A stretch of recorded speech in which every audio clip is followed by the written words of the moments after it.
Dude, all good. There's no way we had such chemistry. We're like old friends. You're good, Chuck. Okay. Chuck. Okay. All right, we'll skip the Boston legal stuff because nobody cares about Boston. No. Nobody went in there. I want to talk about your dog. Okay. You have that much star power now that you can say, I need to part for my dog. No, I had to beg and beg. I was like, please, because there was a dog actor that was hired for that itchy ass part. Okay, yeah. And that poor dog actor had to go home, get back in the puppy van. Yeah. But Margaret was perfect.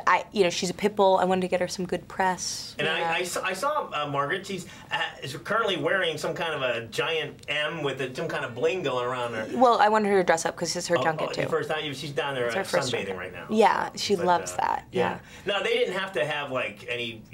Normally we have dog trainers and people there. And yeah. No, it was just me, and it was like, every time I had to leave the scene and cross camera, and her face would kind of go. And the director would be like, get her face around. And so I'd drop back, and then I'd be like, hi, honey. Right. Look here, treat. And she was just going like this. So in the movie, she was just kind of looking confused. Now that you're totally into psychics and believe that they exist, are you going to consult one to see how the box office is going to be predicted? Yes, actually. I have an appointment on February 2nd.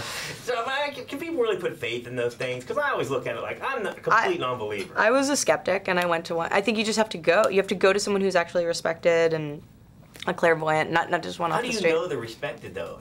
You ask Hollywood.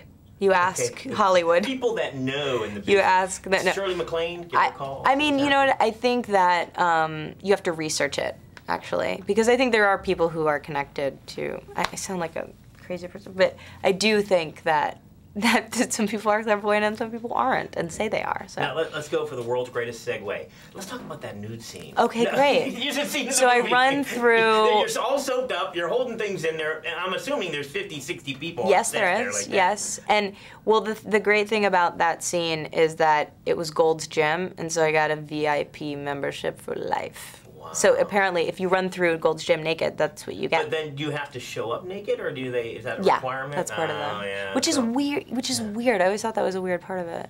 I always hear stories, and I know some people in Hollywood, and they tell me the truth about Paul Rudd. I mean, he's a jerk. He's just demanding on set, total serious all the time. How did you work with a man like that? First of all, I mean, and his eyes, he's got those annoying, dreamy eyes. It's annoying, and he's hilarious. It's just, it's difficult to work with. Yeah. Okay. But yeah, I got through it. Now let's talk about Mrs. Parker, I should say. Mrs. Parker. Do you have expectations of people going in, because she's everywhere? You see her on magazines and TV. Well, I was lucky because I knew her socially before, so I knew that she wasn't a lunatic. So and so she's not. So we had a great time. And last, singing in the shower, is that a common thing for you? Oh yeah. Yeah. Isn't it for you? I mean, really? I'd be afraid. The acoustics are really good in there. You should try it. Oh. Yeah. Yeah. But yeah. Thanks so much. Thanks, Chuck. All right.